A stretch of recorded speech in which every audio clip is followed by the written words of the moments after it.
అందరికీ నమస్కారం అండి. నేను మీ ఉమామహేశ్వరిని. ఎలా ఉన్నారండి అందరూ? అందరూ బాగున్నారా? నేను ఈ మధ్య వీడియోస్ పెట్టట్లేదండి కొన్ని కారణాల వల్ల. ఏమీ అనుకోకండి.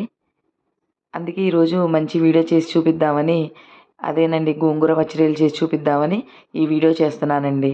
అలాగే మా మల్లె చెట్టు అండి, చిన్నదండి మల్లె చెట్టు. అది పూసిందండి పువ్వులు. చూసారా మొగ్గలు ఎన్ని ఉన్నాయో? ఈ విషయాన్ని కూడా మీతో షేర్ చేసుకోవాలని మీకు చూపిస్తున్నానండి. నాలాగా మొక్కలు అంటే ఇష్టం ఉన్న వాళ్ళు చాలామంది ఉంటారు కదండి. చూడండి చాలా చిన్నదండి. ఎన్ని మొగ్గలు పూసేసిందోనండి. ఈరోజు మనం పచ్చిరొయ్యలు గోంగూర కర్రీ ఎలా ఉండాలో చూద్దామండి నా స్టైల్లో. చూసారు కదండి, పచ్చిరొయ్యలు నీట్గా క్లీన్ చేసి పెట్టుకున్నానండి. ఒక అర కేజీ పచ్చిరొయ్యలు ఉంటాయండి. చూసారుగా, పెద్దవండి, కొంచెం పెద్దవే. అలాగే గోంగూర అండి, నీట్గా క్లీన్ చేసేసుకొని, అంటే పురుగులు అవి ఏమీ లేకుండా చూసుకున్నానండి, ఇంకా కడగలేదు. అలాగే ఒక ఉల్లిపాయ, ఒక 6 పచ్చిమిరపకాయలు, ఎండుమిరపకాయలు ఒక 3, అలాగే ఒక 6 వెల్లుల్లి రెబ్బలు. చూసారు కదండి. అలాగే ఆవాలు, అలాగే జీలకర్ర, సాల్ట్, అలాగే కారం అండి. చూసారు కదండి, కారం, పసుపు,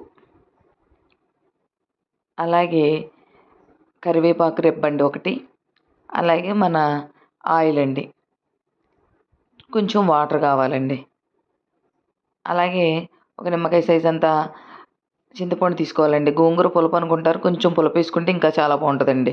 అందుకే మీకు చూపిస్తున్నాను. నిమ్మకాయ సైజ్ అంత అండి చింతపండు అండి. చూడండి, చూసారు కదా, నిమ్మకాయ సైజ్ అంత చింతపండు. అలాగే all in one masala powder, అలాగే కొంచెం అల్లం వెల్లుల్లి పేస్ట్ అండి. ఒక చిన్న స్పూన్ అల్లం వెల్లుల్లి పేస్ట్ అయితే సరిపోతుందండి. ఫస్ట్ అండి వాటర్లో సాల్ట్ వేసేసుకొని గోంగూరని నీట్గా కడుక్కోవాలండి.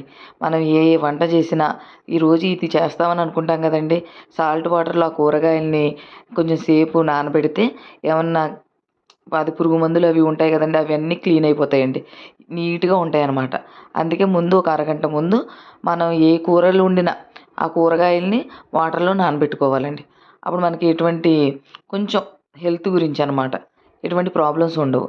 చూసారు కదా ఎలా నానబెట్టానో. చింతపండును కూడా కడిగేసి నానబెట్టుకోవాలండి. అలాగే చూసారు, కడిగేసానండి. ఒక గ్లాస్ వాటర్ వేసుకొని నానబెట్టుకున్నాను. చింతపండు వేసుకోవాలండి. చింతపండు వేసుకుంటే ఇంకా చాలా బాగుంటుందండి టేస్ట్. చూద్దామండి. గోంగూర నీట్గా కడిగేసాం కదండి, దాన్ని మనం కట్ చేసుకోవాలండి.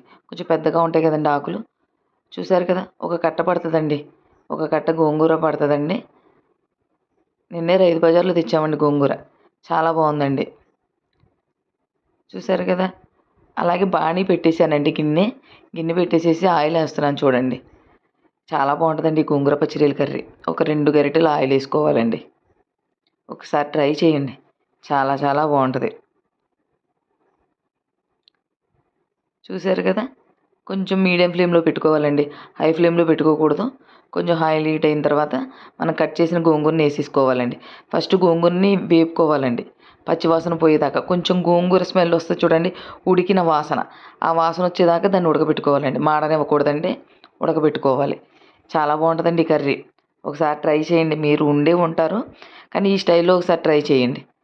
గోంగూరని మాత్రం వేపాలండి. చూసారా, కొంచెం సాల్ట్ వేసుకోవాలండి. మరి చప్పగా ఉండకుండా గోంగూరకు కూడా సాల్ట్ పట్టిందంటే అప్పుడు కూరలో వేసుకోవడానికి చాలా బాగుంటుందండి. చూసారు కదండి, అదిగోండి మనం ఎంత గోంగూర వేసామో ఎంత అయిపోయిందో చూసారా. అలా పేస్ట్లా అయిపోవాలండి, ఉడకాలి. ఉడికితే చాలా బాగుంటుంది అనమాట. పక్కకి తీసి పెట్టేసుకుందామండి గోంగూరని. తర్వాత నెక్స్ట్ ప్రాసెస్ చేద్దామండి. ఈ కర్రీ చాలా బాగుంటుందండి, ఒకసారి ట్రై చేయండి. చూసారా, ఇప్పుడు మళ్ళీ ఆయిల్ వేసుకోవాలండి. ఒక 4 గరిటెలు ఆయిల్ వేసుకోవాలండి. కొంచెం ఎక్కువే ఆయిల్ పడుతుందండి దీనికి. మరి నాన్ వెజ్ కదండి, నాన్ వెజ్ ఎలాగైనా ఆయిల్ పడుతుంది కదండి. రొయ్యలు ఇష్టం ఉన్న వాళ్ళకి చాలా చాలా నచ్చుతుందండి ఈ కూర. చూడండి ఒకసారి. ఆయిల్ వేసుకున్నాం, హీట్ అయిన తర్వాత వెల్లుల్లి రెబ్బలు ఉంటాయి కదండి, మనం వెల్లుల్లి రెబ్బలు ఒక 6 వేసుకోవాలనుకున్నాం కదా. ఆయిల్ హీట్ అయిన తర్వాత వెల్లుల్లి రెబ్బలు వేద్దామండి. చూసారా, వెల్లుల్లి రెబ్బలు, పొట్టు వలిచేసిన వెల్లుల్లి రెబ్బలండి. అలాగే కొంచెం ఆవాలు. చూసారా, కొంచెం ఆవాలండి, చూసుకోండి, ఒక చిన్న టీ స్పూన్ అనమాట. అలాగే కొంచెం జీలకర్ర అండి. తాలింపులాగా అనమాట. అని అదేంటి పప్పు లేకుండా తాలింపు అనమాట. అదిగోండి కొంచెం జీలకర్ర వేసుకొని వేగనివ్వాలండి కొంచెం. చూసారా మనం ఏమేసాం, వెల్లుల్లిపాయలు, జీలకర్ర, ఆవాలు, అలాగే ఒక 3 ఎండుమిరపకాయలండి. చూపించాను కదండి ఎండుమిరపకాయలు. చేత్తో దింపితే కారం వచ్చేస్తుందని కత్తెరతో కట్ చేస్తున్నానండి. ఒక చిన్న చిట్కా అనమాట ఇది. కారం వచ్చేస్తుందండి లేకపోతే.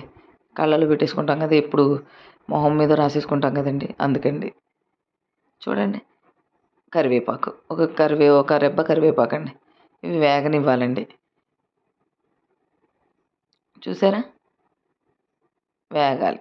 వేగిన తర్వాత అప్పుడు నెక్స్ట్ ప్రాసెస్ చూద్దామండి. ఈ కర్రీ చాలా బాగుంటుందండి. చూడండి అదిగోండి వేగుతున్నాయి. వేగిన తర్వాత మనం ఉల్లిపాయని చిన్న చిన్న ముక్కల కింద కట్ చేసుకోవాలండి. సన్నగా అది చిన్నగా అనమాట. పచ్చిమిరపకాయలు ఘాట్లు పెట్టుకోవాలండి.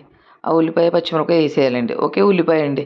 పెద్దది తీసుకున్నాం కదా, పెద్ద ఉల్లిపాయ వేసుకున్నాం కాబట్టి ఒక ఉల్లిపాయని, ఒక 6 పచ్చిమిరపకాయలని వేసుకొని వేపుకోవాలండి. ఇంకొంచెం ఆయిల్ పడుతుంది కావాలనుకున్న వాళ్ళు వేసుకోవచ్చండి. నేను కొంచెం తగ్గించానండి ఈసారి ఆయిల్, మరీ ఎక్కువైపోతుందని. కొంచెం ఆయిల్ పడితే వేసుకోవచ్చండి. ఒక్కొక్కరు ఒక్కొక్కలా తింటారు కదండి. దీంట్లో కొంచెం సాల్ట్ వేసుకుంటే ఉల్లిపాయ త్వరగా మగ్గుతుందండి. ఇదిగోండి సాల్ట్ వేసానండి. మళ్ళీ కావాల్సితే మళ్ళీ నెక్స్ట్ వేసుకుందామండి సాల్ట్. ఫస్ట్ మాత్రం ఉల్లిపాయ మగ్గడానికి మంచిగా వేగడానికి కూడా సాల్ట్ వేసానండి. సాల్ట్ వేసి వేపుతున్నానండి. ఉల్లిపాయలు, పచ్చిమిరపకాయలు వేగనివ్వాలండి. ఇప్పుడు కొంచెం పసుపు వేసుకోవాలండి. ఆయిల్లోనే పసుపు వేసుకుంటే పసుపు స్మెల్ రాదండి. ఒక 2 చిన్న స్పూన్లు అనమాట. నాది బాగా చిన్న స్పూన్ అండి, అందుకే 2 వేసాను. అదే కొంచెం పెద్ద స్పూన్ అయితే కొంచెం వేసుకుంటే సరిపోతుందండి. మనకు తెలుస్తుంది కదండి పసుపు ఎంత వేసుకోవాలనేది. ఎక్కువ వేస్తే మళ్ళీ పసుపు వాసన వచ్చేస్తుందండి, అందుకండి.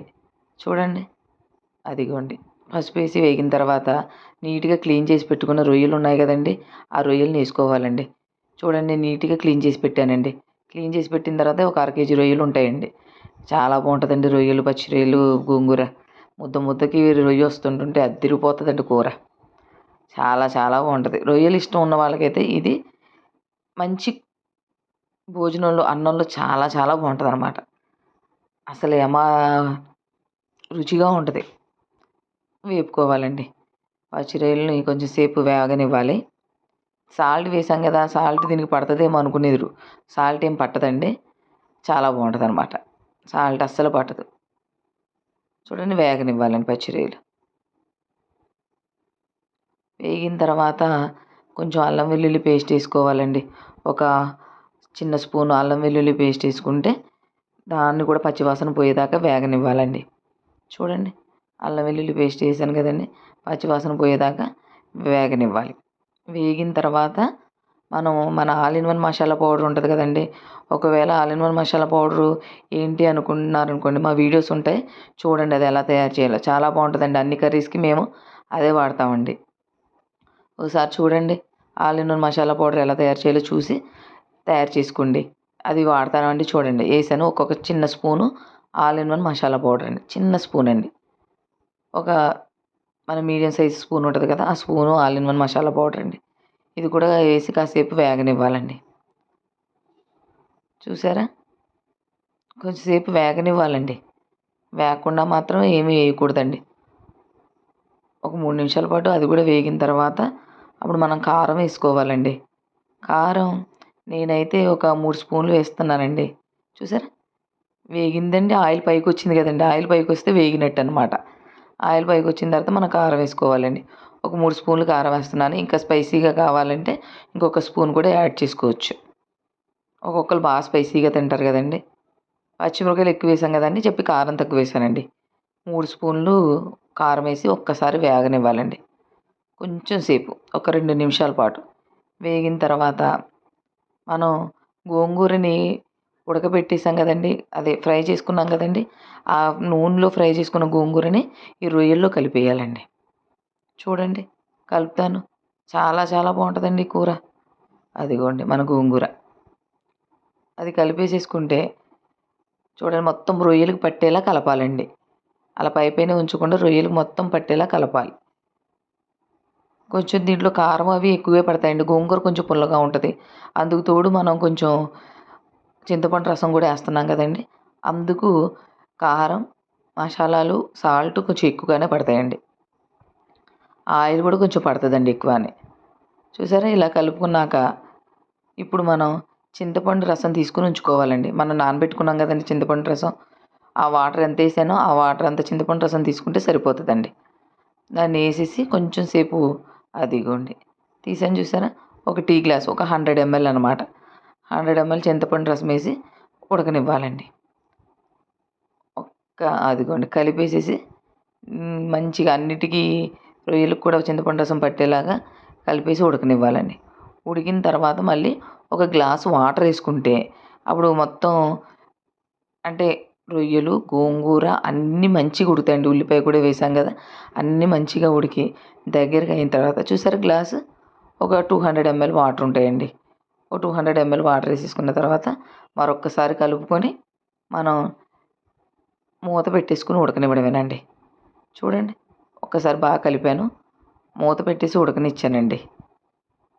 మూత పెట్టేసుకుని ఉడకనివ్వాలండి. చూడండి మీడియం ఫ్లేమ్లోనే ఉడకనివ్వాలండి. హై ఫ్లేమ్లో పెట్టుకోకూడదు. హై ఫ్లేమ్లో పెడితే కూర మాడిపోతుందండి. మాడిపోతే టేస్ట్ మారిపోతుందండి. చూసారా మూత పెట్టి ఉడకనిచ్చేసానండి. చూసారా ఎలా ఉందో, చాలా బాగుంటుందండి కర్రీ. అదిగోండి రొయ్యలు చూసారా, రొయ్యలు ఎక్కువ వేసుకోవాలండి. రొయ్యలు ఎక్కువ వేసుకుంటే అదిరిపోతుంది అనమాట కూర. రొయ్యలు ఇష్టం ఉన్న వాళ్ళకి చాలా చాలా బాగుంటుంది ఈ కర్రీ. ఇష్టం లేని వాళ్ళు కూడా ఒకసారి తినచ్చండి. సాల్ట్ సరిపోలేదండి, అందుకే ఇంకా మరొక హాఫ్ స్పూన్ సాల్ట్ వేసానండి. సాల్ట్ చూసి అడ్జస్ట్ చేసుకోవడమేనండి. సాల్ట్ చూసిన తర్వాత ఒక్కసారి కలిపేసి మరొకసారి మూత పెట్టి ఒక్క 10 నిమిషాలు అంటే దగ్గర పడేదాకా ఉడకనిస్తే మన గోంగూర పచ్చిరొయ్యల కర్రీ రెడీ అయిపోతుందండి. చూడండి అదిగోండి మూత పెట్టేసి ఉడకనిస్తున్నాను. అదిగోండి కూర చాలా చాలా బాగుంటుందండి. ఒకసారి ట్రై చేయండి. అదిగోండి ఈ కర్రీ మన అన్నంలోకి చాలా చాలా బాగుంటుందండి, భోజనంలోకి. అదిగోండి రొయ్యలు చూసారా ఎంత పెద్ద పెద్దగా ఉన్నాయో, చాలా బాగుంటుందండి కర్రీ. ఇంకా అయిపోయినట్టేనండి.